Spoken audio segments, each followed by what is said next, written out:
Hey guys, welcome back to AFK Journey. In today's video, we've yoinked Zebo for a little bit of his time, just to have a chat about the state of the game. We've got the season coming to an end. We've got Hugin up at the moment. We've got one more character coming, and then it is going to be the end of the season, moving into a new season. So we wanted to have a bit of a reflect on how the season's gone, any issues in the game, what we've liked, what we would like to see changed, and all that sort of general stuff around the game. So Zebo, welcome, mate. You've been on before, yeah? When we did this ages ago. Yeah, one season back in the Song of Strife side, we did a round table before. We did the round table, and we've also done other ones together. So yeah, Zebo's basically a veteran of the channel at the moment. I'll leave all his links in the description and the pinned comment. Go show the man some love. He is cranking out the content at the moment. But Zebo, the first thing I want to mention is when we talk about, the season stuff changing, there's one thing that really stands out that I've seen, and massive shout out to Avatar over on Discord, who has been giving me a ton of analytics. Now, I'm not going to go deep into the analytics. I know he's been sharing it with you as well. But the big problem with the servers, and when we have competitive ranking type systems, you've got guilds as well, which are pretty much server locked. Would you agree that one of the big things we probably need is some sort of way to address dying servers?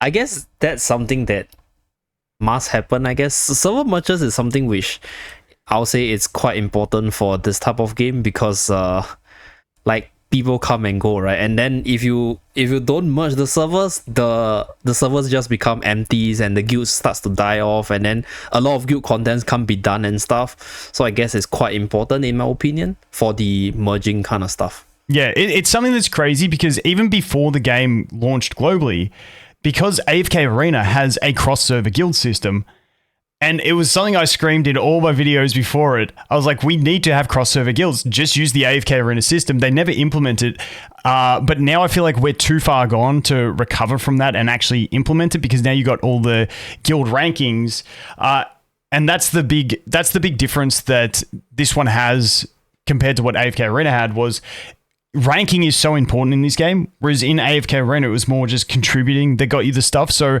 I don't know how they sort it out, whether they do just merge some servers, or whether there is some retroactive cross-server guild functionality that I can do. The only thing I thought of was maybe if they could have, you could join any guild on any server that started before your server. So that way you don't have really old players getting on a new server and dominating, but then you can still have people play together. I don't know what the fix is for it, but I feel like something like that would be nice. Do you have any other thoughts around it? I think this is a very tricky issue, because my main account is on the PTR server, the Pioneer testing site. Yep. So on the Pioneer testing site, they already have server mergers. So it was done pretty organically, because the server started to thin out. And then when you had very little people per server, merging was the way to go, to sort of give this feeling that there's still a lot of people playing on the rankings itself. But at the same time, if let's say you merge the server incorrectly, then you might have a very huge pool of players competing for limited resources. And that could affect your gameplay experience as well, because previously you might be rank 100, and then when a server merge happened, you become rank 500, and then you're not getting anything. So it's quite tricky, and I'm not sure whether or not you can fix it. Yeah, that's the challenging part. I think the big problem with server merging is, and that's why I like leaning into the idea of cross-server guilds, where you can join a guild on an earlier server than yours, so new players don't dominate. Because the thing with merging servers is, we saw it when they introduced districts. It's because ranking is so important. If they merge servers, it means it's going to impact you negatively on the Dream Realm, which that's not what you want. For me personally, I look at server merging and I'm like, I don't really want that, because that'll hurt my Dream Realm. Yes, because the whole issue of server merging would be to solve having active guilds. But if you're someone who doesn't play actively in guilds, then server merging is just a bad idea to you, because it's going to hurt you in Dream Realm. So that's why it's like a hard fix, because do you merge servers so that players can get in guilds together? Is that the most important thing? Or do you not merge servers so people can still perform where they have been in the Dream Realm? What would you prefer? I think they should probably first have really good like guild contents first before considering the mergers, right? Because that way you can actually get rewards from the guild content side, and being in a more active server with a more active guild would garner you more rewards that way, and that could probably help balance out like the loss of rewards from the other game modes like Dream Realm and stuff, and make everyone happy from there. I guess that's probably the better way to put it, because like you mentioned, there's no point in merging the server if you are not into all the guild stuff, and right now the guild stuff like Battle Drill is I mean, to be fair, like I don't thoroughly enjoy any of the guild content at the moment. I think it's a bit filler, so I think they've just got a problem where they need to try and find a way to make players be able to be active in guilds, but without punishing them in Dreamwell. That's kind of the ideal place, and also Arena, which is another thing to consider. So yeah, I mean, it's a pickle. Hopefully they can sort something out. But I mean, I don't know. It's just one of those annoying ones that I don't have the direct fix to, unless, like I said, the guild system that I thought of. But that's about it. But moving on past that, what's been your general thoughts around this season? Whether it be the characters, the content, the season in general, the story, anything. Like, what stands out for you in this season so far?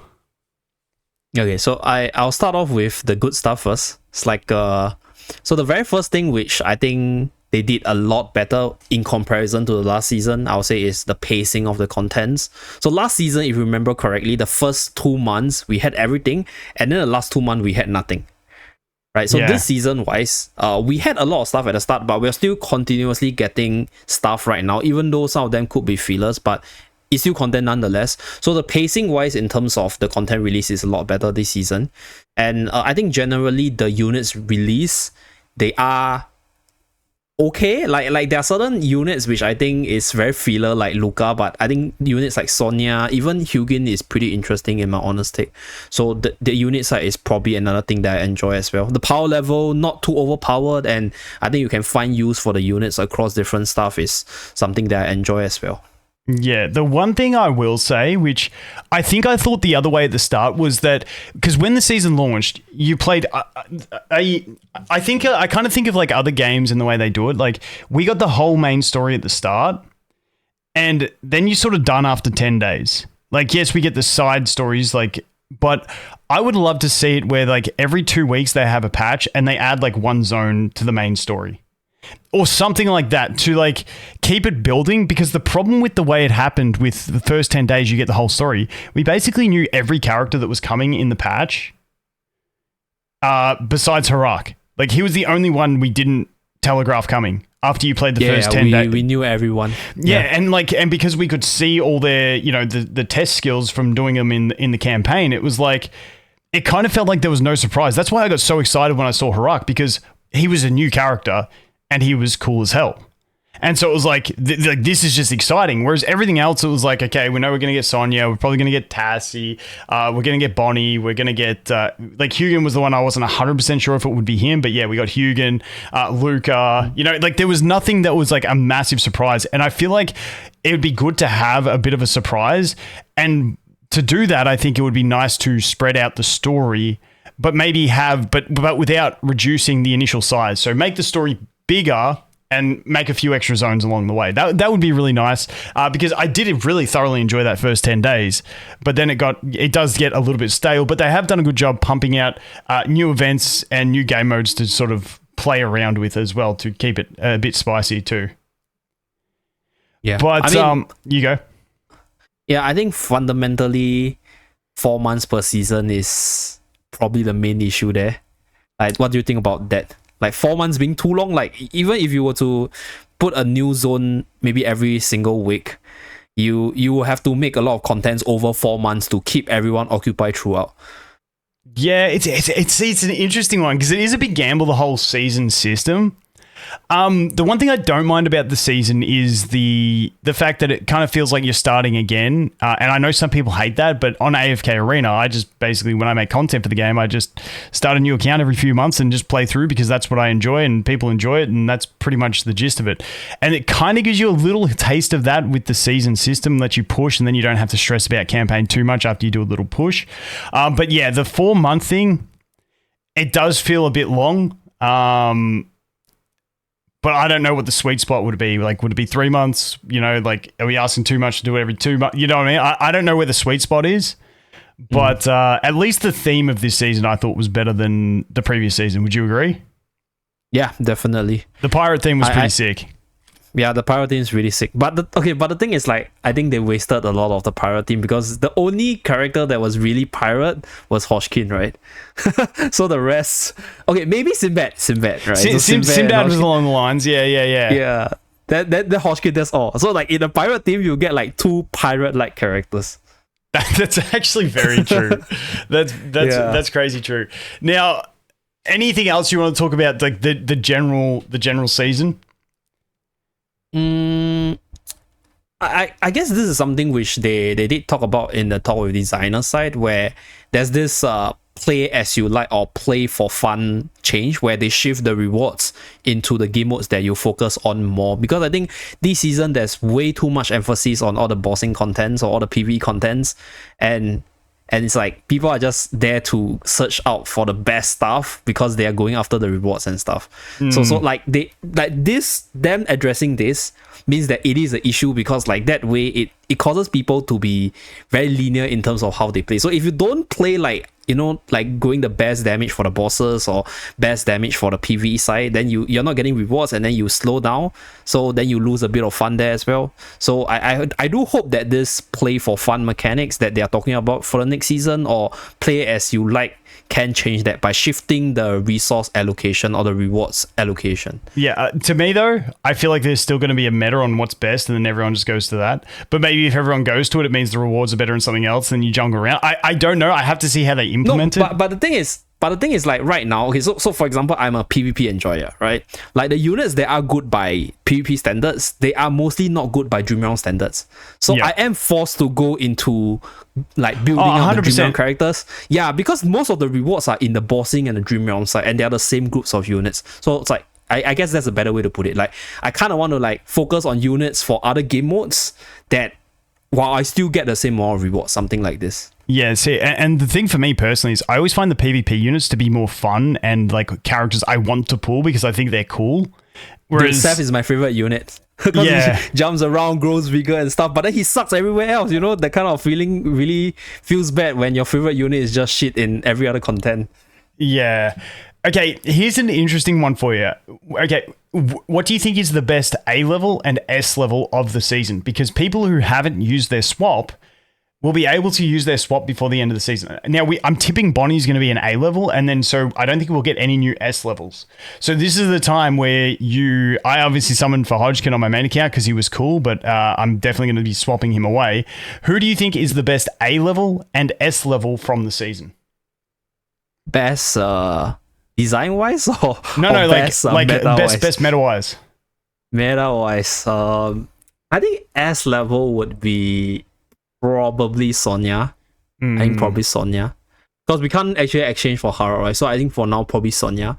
For the A level side, A level's an awkward one because like I'm just not going to summon any of the A levels, so like I'm never going to get to point of using that swap as a free to play. But all the A levels are pretty average. Maybe Sinbad. But Sinbad is like somewhere in the middle, so it's kind of awkward as well. Well, maybe Hugin. Maybe Hugin once that irons out. Or maybe Hugin, Bonnie. Yeah. So that's kind of a wait and see. But yeah, I think for overall where the game is at, I think Sonya for S level. But honestly, like I swapped my Tassie into Sonya, and that feels real bad now in Arena. No, that's true. Tassie is another good pick as well, but Tassie is a unit that like it benefited a lot from this season's mechanics. So like if you get a completely new set of mechanics, then Tassie might fall off a lot. We don't know, because like for the arena map itself, that map is for this season only, right? So they're probably going to introduce a new map, and she might fall off there as well. Yeah, Special 5, that was the thing. Like I was like, just Special 5, easy clap, and then I swapped her away, and I'm like, oh shit, I'm screwed. What do you think about the seasonal system of charms? Like what's your general thought around charms? Like overall, I think charm is actually like a very interesting mechanic, but I absolutely hate the charm system for this season because of the type bonus. So like, first of all, in the last season, every charm had this individual additional stats. So if you don't get the full set, you still get part of the set bonus. Right now, look at your Harrock charm right here, right? You don't get the set bonus at all. So that set bonus is huge.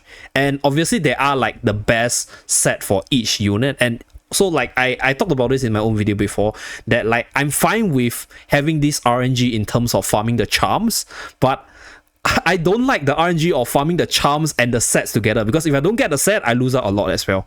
And there's so many RNG because you have to farm for the specific units, farm for the specific sets, and then you need to get the full set, and then all these are layers of RNG on RNG, and I absolutely hate that. But like, I think the charm system by itself is good. It's just that bonus on top of everything else. Did you prefer last season's combo of charms with seasonal abilities, as opposed to this having everything tied into charms and now you got to get sets as well?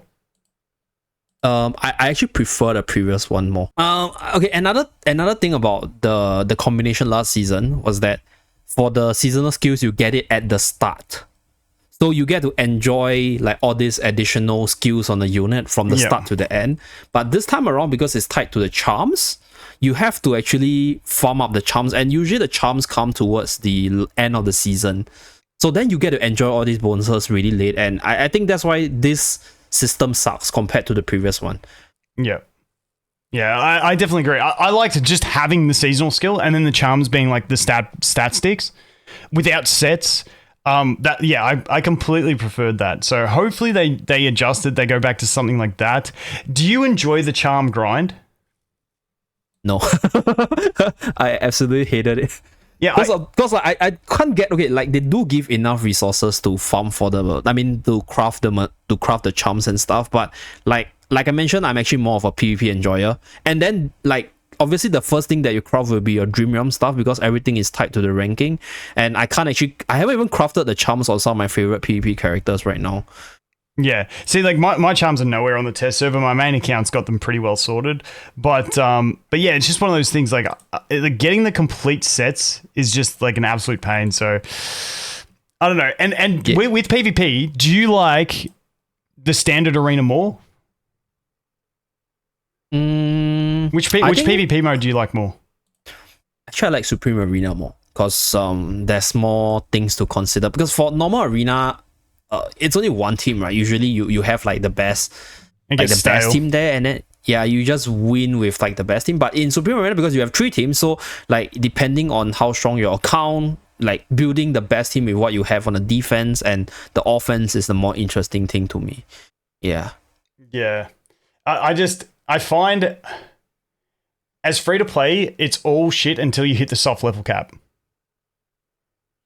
Yeah, that's true as well. Do you know what I mean? Like as a free to play grinding up, it's like all the seasonal modes feel shit until I hit the soft level cap, and then it's like I hit the soft level cap. Okay, now I'm getting into like, you know, top 50, top 20 range on bossing. Now I'm able to actually compete in Supreme Arena. Whereas until then, I just like the normal arena because I can actually compete, because like I'm on some sort of, you know, quote unquote even standing, even though other people have more characters, more investment. It's just like the season feels average until you hit that break point. Yeah, cause like first of all, for example, like if you're free to play, you lose out on your unit quality, and then once you reach the soft cap, at the very least, the level difference or the stats difference from a level will be minimized. So that's where I think you start to enjoy the game. Yep. And so that's the awkward thing about if they shorten the season. If you shorten the season, then you get less time in the being able to compete. Like I loved it at the end of last season on my main account, on my global server account, where I was just top 10 every boss. I'm like, this is fantastic. Then I jumped into the season. The season launched when I went away on a holiday, and I fell behind straight away. And it took me, you know, 2.5 months to catch back up to the point where I'm on some sort of par level wise where I can compete again. Yeah, because you missed out like the first few days of your grind. Yeah, because like that's the thing with the season. Your experience, everything is just like be way behind other people. Yeah, understandable. Yeah, because that's the thing. If you miss the start of a season, you can go from being like a top 10 to like out of the top 100. If you can't grind the season. But for this one, I think they did a lot better this season. But the thing with this, did you happen to see, because they said in a dev thing that they were going to limit the amount of experience and stuff you get from AFK loot to a certain level, but there was nothing that I ever saw that told us what that level was on a daily basis. I think I saw it, but it's for season 3. I think it is to sort of balance out the grind experience according to the dev talk. Yeah. But I like I mentioned, I also haven't seen it. Like, I just feel that the more AFK stage you have, the more resources you get, the more levels you can pump into your characters, at least for this season so far. Yeah, I don't know. I thought I saw it in the dev notes pre this season that this season it was going to have capping on the experience you gain from AFK loot. Like, you could be at AFK stage 300, but if it's on like day 1, you're only getting AFK loot as though you're at AFK stage 100, so it stops the gap, but your gear drops will stay at the higher level. Like, I think that's the way it was meant to work, but I never saw something that said this is exactly the stage where you capped at, so I don't know how hard you have to push. So we'll have to wait and see. Hopefully they iron some of that stuff out as well. Yeah. What do you think about the event structure this time?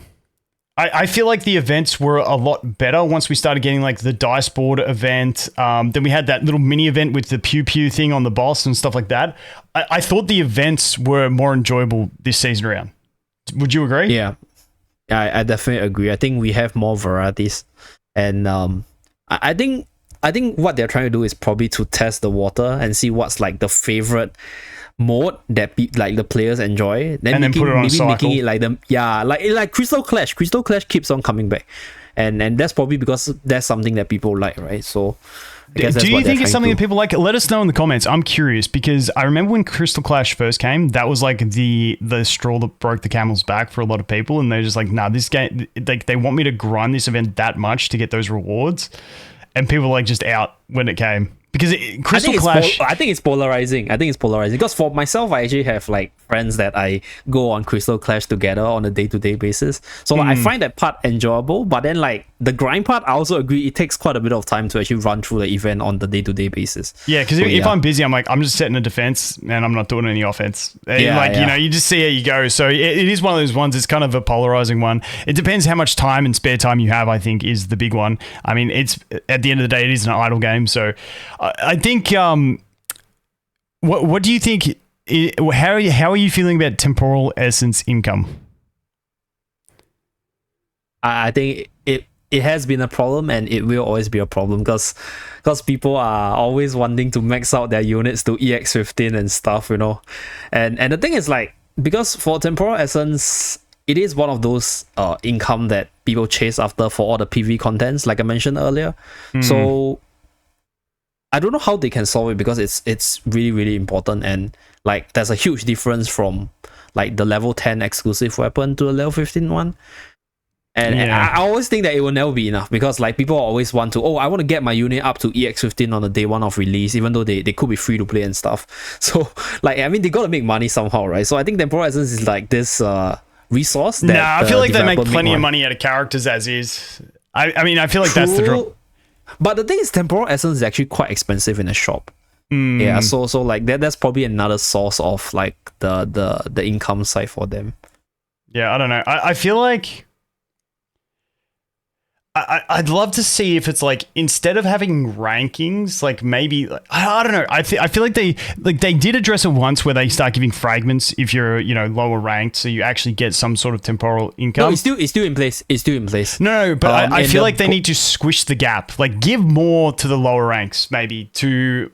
Because, like, so the problem, you know how you talk about you want to be able to play whatever mode you want to play, you want to focus on arena characters, you should be able to pull arena characters, but you can't because you got to keep up with Dream Realm.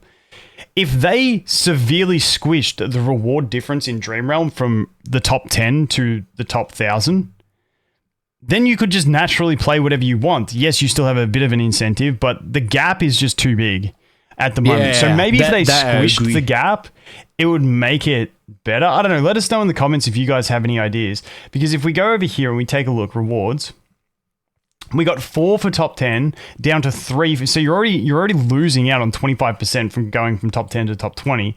Then we go down to 2 for top 50, which now you're getting smashed already. Top 100, you're down at 1. And then you're not even getting a single one once you're out of the top 100. Like, that is a massive decrease. I think if they squished this a lot more, it would be a lot better. Like, why not give the top 24, then top 50 get 4 and some fragments, top 100 to get just 4, and then the top, 100 and beyond maybe get like 3. That would squish it, and it would make it less important to push so that people could do other things and focus on other things, but then those who push still get the cosmetic rewards, so it's still a big flex. I don't know.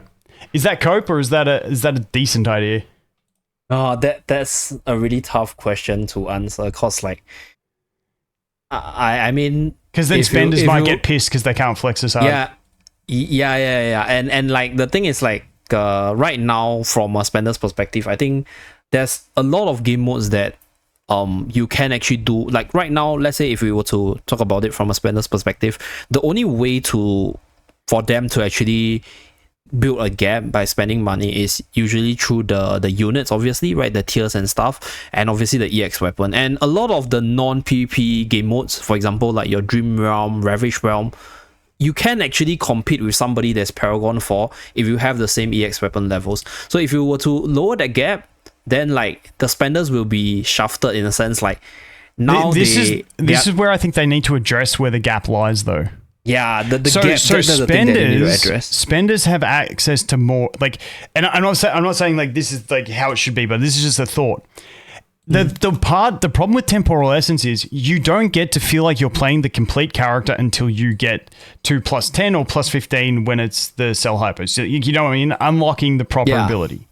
So because you don't get to feel like you're playing the proper character, that's what sucks. Whereas if the stat weight is more weighted towards the plus 20, plus 25, then whales still have that advantage in they're always going to dominate because they have the higher stat weighting. But then the other players can at least get the cool effects so they can enjoy every character to what their complete kit is meant to be. Yeah, I totally agree with that. Because right now the 15 to 25 feels so insignificant that it's like the main part is like the 10 to 15 jump actually. So yeah, they gotta probably address that to change out this Temporal Essence stuff or address this Temporal Essence stuff. Yeah, because I agree, because like as much as people don't want to think of it, like whales like are very important to the game, and them having an advantage is like crucial to the whole dynamic of a gacha game surviving.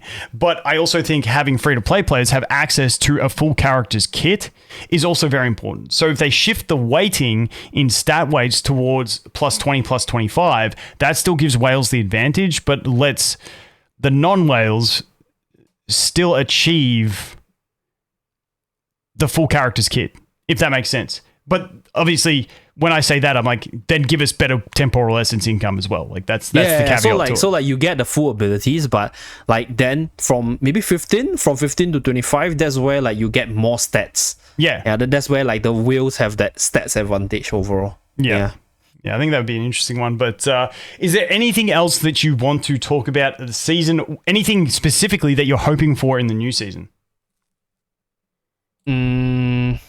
I think nothing specific. I think probably if there's one thing that I really want, it's probably more like real-time contents. So that's that. But then like it's an idle game, so like there will be people like, no, I don't want it, So that's that. But other than that, nothing much. Yeah.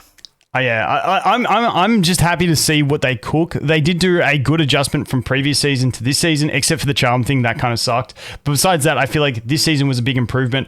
I'm just going to see what they cook. The one thing I am really looking forward to, though, is Shamira coming to the game. Hopefully that is in the next season when they gave us the the early design of Shamira and Lawson.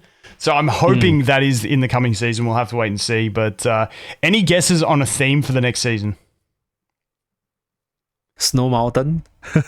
Snow Mountain?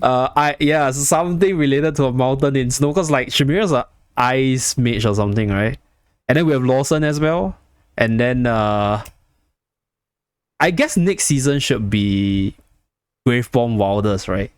So something along maybe like Snow Mountain Foresty kind of thing, Snow Forest or something. Yeah, that would make sense. Oh, dude, the other thing I completely forgot about. Collabs. Remember when they had that whole I can't remember where it was. They had a press conference thing, and they talked about next year getting collabs into the game. Did you Yeah, see? I mean, did you see yeah, that back in they the day? did. That was ages ago. Yeah, they did. No, recently, they did talk about it again, but like it's like still work in progress, and then probably come next season kind of thing. Yeah, I'm hoping that's next season. Because they're always super exciting in AFK Arena. It's just a matter of how they implement them in this game. Because in AFK Arena, it's like you get a trial of them. Then if you want to buy them, you can get them. Otherwise, you can save up your in-game currencies. And then I think it's like, 2-3 months later, you can exchange them for free. And because they're dimensionals, you can link them to a character. So you don't actually need to get the copies and stuff like that. I just hope they do dimensionals or collab characters in a good way in this game where it's, quite friendly and people can enjoy it. I agree as well. I hope they do something about like the animes that people want to see, I guess. Because collabs definitely help with the game for sure. Yeah, but I'm pretty good. Is that everything you wanted to touch on in this video? Yeah, that's pretty much from my side. All right, too easy. Well, thanks for coming on, dude. I really appreciate you taking the time, as always. Once again, guys, I'll have links to Zebo's stuff in the pinned comment and the description. Go show the man some love. He is pumping out the content. And as always, thanks for watching. I hope you have an awesome day, and we'll look forward to seeing the next one. Cheers.